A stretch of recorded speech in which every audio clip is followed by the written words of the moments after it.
Shalom, shalom. This is Rabbi Moshe Otero, Ways of Israel, and we're continuing with the summaries of To Be a Jew, a book that I recommend you to acquire to be part of the process of conversion.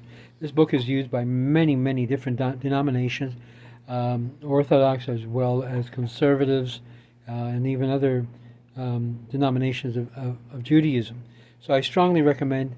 First step is to obviously get the book and begin reading it.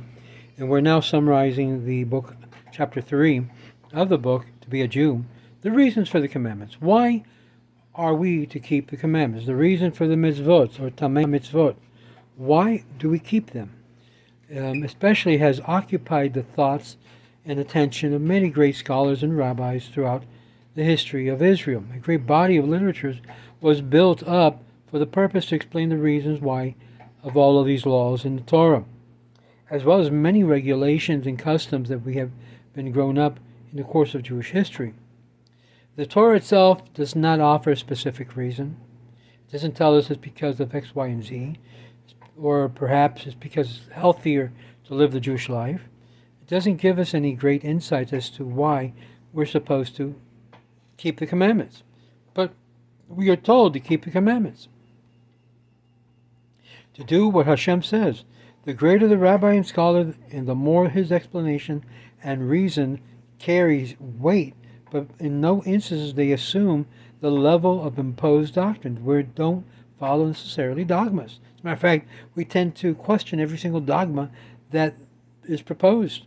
And so thus the sages, who lived in different ages and different times and conditions, would often see different purposes and different reasons for the observance of particular laws.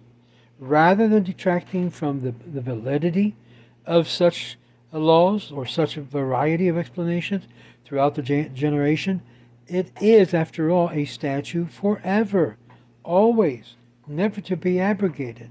Despite changing conditions and circumstances, it was never meant to be something put into two boxes and that's it. Despite the changing condition, it is a living flow of understanding that we have come to learn about the commandment. The only reason a devout Jew needs the observance of any of the commandments, however, they may have different, maybe they've been classified differently, and it reflects, in fact, the will of God. As an obedient servant of the Lord, it is his duty to carry them out. However, this has never stopped the Jews from trying to understand the reasons of the various laws and commandments. By searching for these reasons, he has felt that he was being drawing himself to the very closer to the mind of the divine, that therefore was raising himself up spiritually. But once we are confronted with the statutes, what they call a chokim in the Torah, we understand that these laws doesn't always have a logical, rational explanation to them. And we will find this oftentimes when it resorts to God says what he wants, and it's simply we need to do it. No questions asked. So the inability to grasp a sensible purpose or to find reason which was never used by man of faith as a pretext for discarding the observance, or even the asserting that there's no reason, no purpose existed. One either gave up and admitted his limitation, or continued trying even harder to discover the meaning and purpose of those commandments. There were periods in Jewish life, particularly when the Jews lived in the ghettos, when they were removed from contact with competing influences, when mass Jews did not find it necessary to understand why and why they were satisfied with knowing how. The time is gone. Today, as during other times in history, our people, when Jews were in contact with other cultures, have come to ask questions, and usually they come to a satisfaction of understanding the whys. This is important not only to strengthen the conviction of the observant Jew himself, but also provide him with the wherewithal to rebut those who may mock and question his practice. It's also necessary to be able to present Judaism in a different light than that of a non-Jew, alike dynamic creeds and dogmas, as living faith, as relevant philosophy and a way of life capable of challenging the various isms and spiritual fads that from time to time sweeps our society and even our Jewish people. To arrive at an understanding of the reasons of many Jewish law, it's important to recognize the importance of mastering not only the particular but also the general. Whereas some laws, such as those which deals with acts of kindness and justice, don't require elaborate explanation as to why one can understand it independently of all others, but there are then also other laws that you'll grasp and you say, I don't understand this. While the notion of a day of rest is so easily understood, and the underlying principles which determines the halacha, in other words, the rule of how to live life the Jewish way, and its rituals associated with Shabbat, requires the understanding of some of the basic ideas in Jewish religious philosophy. And still in other laws, such as kashrut, the entire panorama of interacting halakhic principles and spiritual is to be understood in order to assign any meaning and any details of these rules of keeping kosher. And by the way, kosher means that which is apt, that which is acceptable, that which is permitted for consumption. And of course, we can apply that to different parts of our lives. We can say, well, this person is a kosher Jew. This person is not a kosher Jew, which means the person is not living up to the standards or what the law requires. But nevertheless, he's a Jew. So we might compare the total panorama of Judaism to a giant jigsaw puzzle. Remove one of the pieces in the middle, and for some reason something is missing.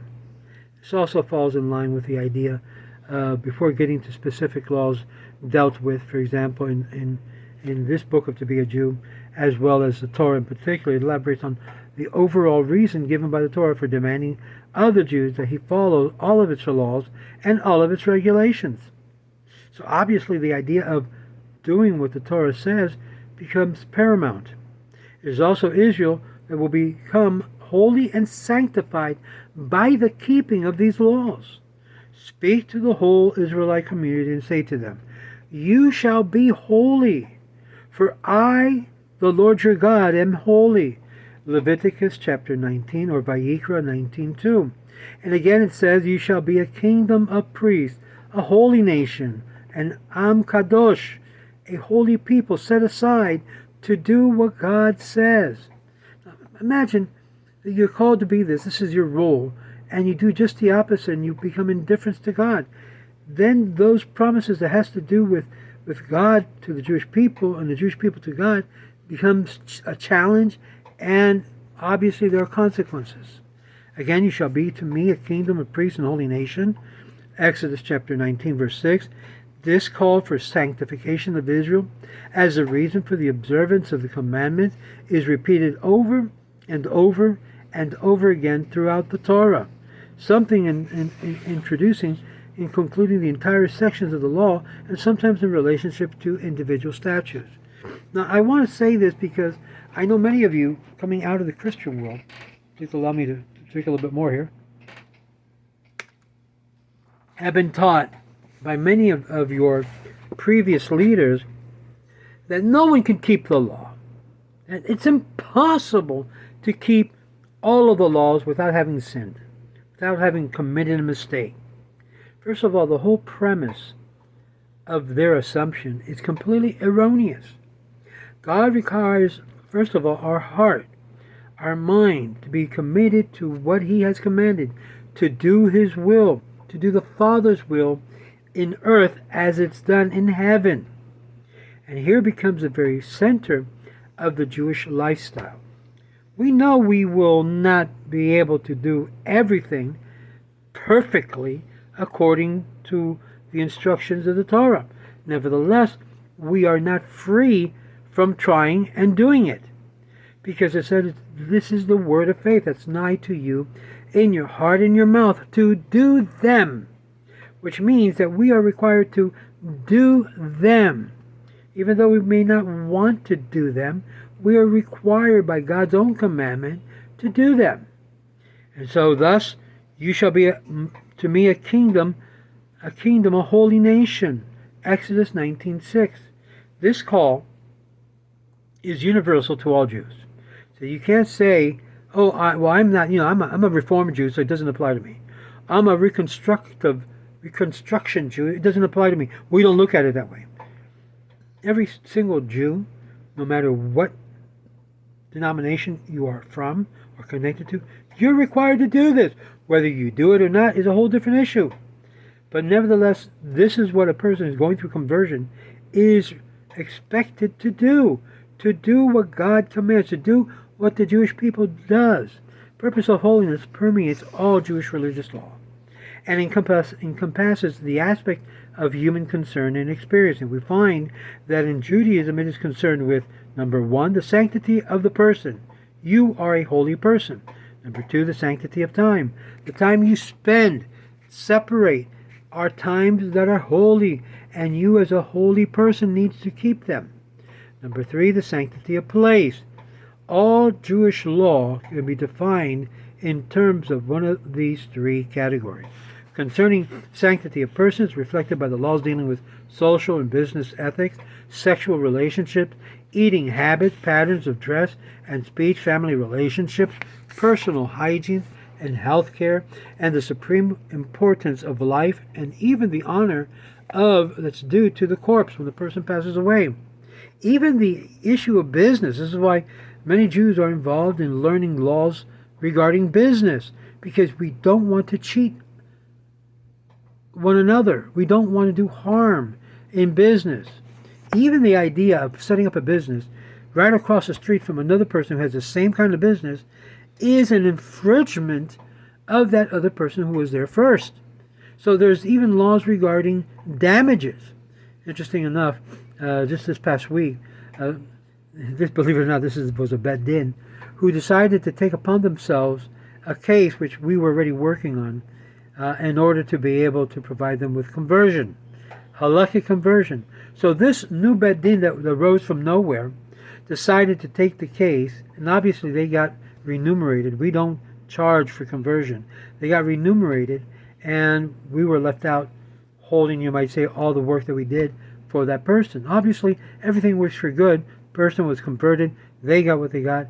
But those members of that court that were involved in taking what was properly not theirs, they should do reparation, economic reparation for the damage they caused us. But I know they won't, because, after all, this is the world we live in. Not everybody keeps what the Torah commands us. So concerning the sanctity of time is emphasized by the laws relating to Shabbat and festival.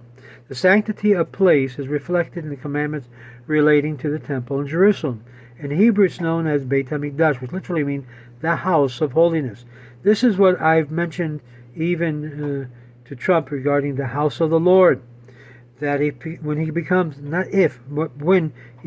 president, that he should call on the nations to build the house of the Lord, which will have an incredible amount of implications and positive reaction for those who want to be able to pray under one roof, be they Jew, be they Arab, be they Christian, and serve the one God, which was a house for all people to come and pray to. It is also reflected in the laws of the Beit HaMikdash and the study halls. Just like the observance of the law relating to sacred places, it contributes to the holiness of such places, and their violation constitutes and contributes to their desecration. So the observance of the law of Shabbat and the festivals also contributes to the sanctity of the day, time. Days established sacredness. The keeping of the law concerns with the sanctity of the person, and other sanctity contributes to the making of a person holy. All of these elements makes in effect the person who takes upon themselves these laws. It's also appropriate to define the point of what it means to be a holy person. In the Jewish conceptual framework, it doesn't mean to be wearing a long beard, payas, black hat, and black pata. That does not make a person holy. It has an appearance of being a very pious person, but that doesn't make you holy. What makes you holy is actually doing what God commands, the mitzvot. The putting on the tefillin, the putting on the talit, the putting on a head covering to remember God in all of your ways. But wearing black and wearing the shtreimel and wearing the gartel, that doesn't make you holy. Those are what they call hashkafa, customs of the fathers. I remember a person who had asked me, Rabbi, will you let me wear my payas long like, the Yemenites? I go, are you Yemen? Do you have a custom of doing that? I go, do me a favor. I'll give you permission if you can show me that your grandfather had payas. If you did, I obviously don't want to go against the customs of the fathers. To this day, he hasn't shown me a picture of his father nor grandfather wearing payas. And this is a big problem that we have with a lot of converts. That all of a sudden they want to be more religious than the very ultra-religious Jew. You say, well, wow, that's great, that's wonderful. No, it's not great. Because then they get tired of wearing it and they think that they will be able to take them off whenever they want. And they should not, because you're not allowed to decrease in holiness. And by that I mean, when you take upon yourself a particular custom, then you are required for the rest of your life to keep that custom.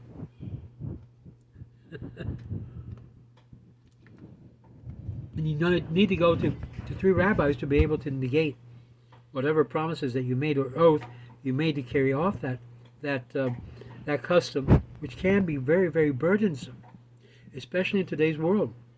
This is why Sephardim don't tend to go to those extremes. I have one guy that you all know, who when he started in Judaism, getting back, he was almost clean shaven. Later he had a beard, and later his beard grew further.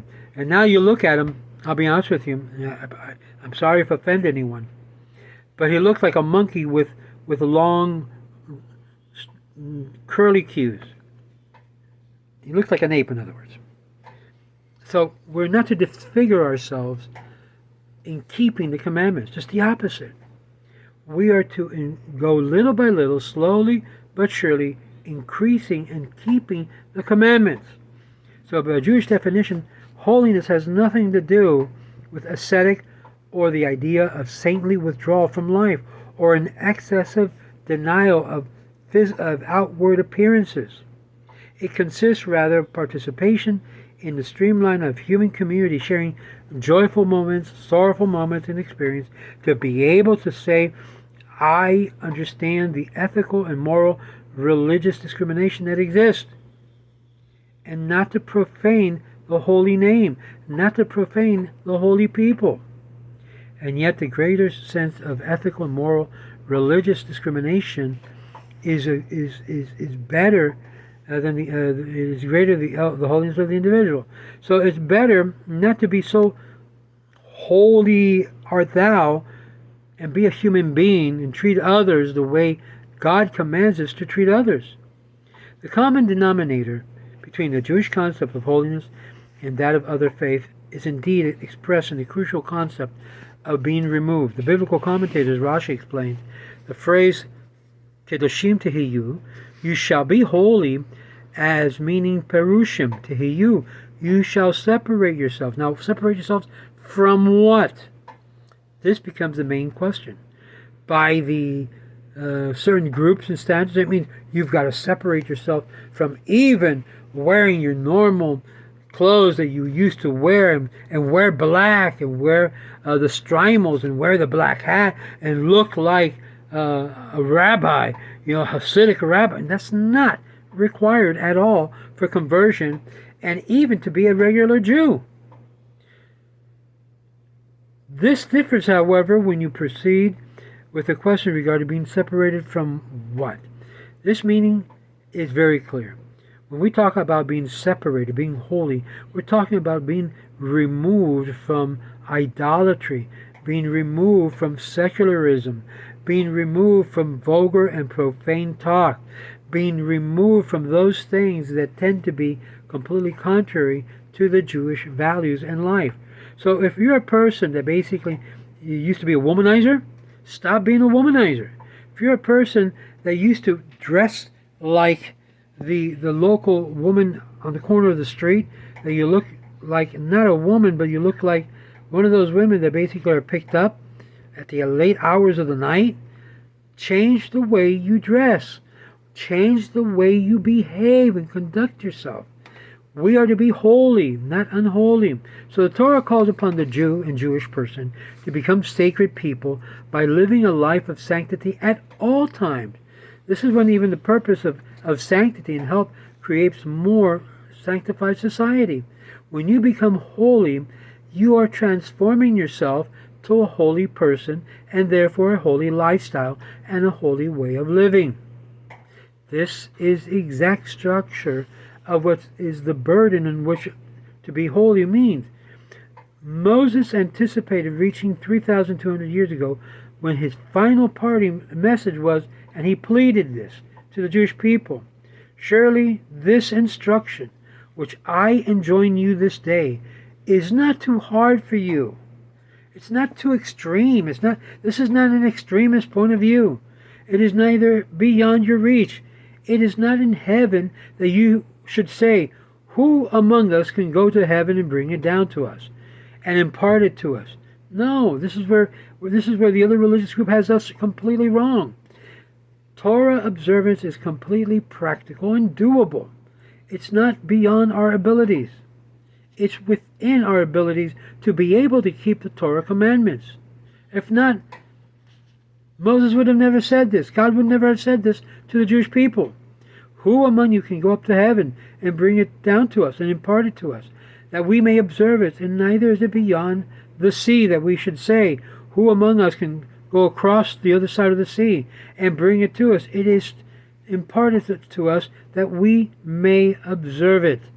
So no, the thing is very close to you, in your mouth and in your heart, to observe it. Deuteronomy chapter 30, verse 11 and 14. Interesting enough, this same passage is cited by the Christians through the words of Paul, except he leaves something very important out.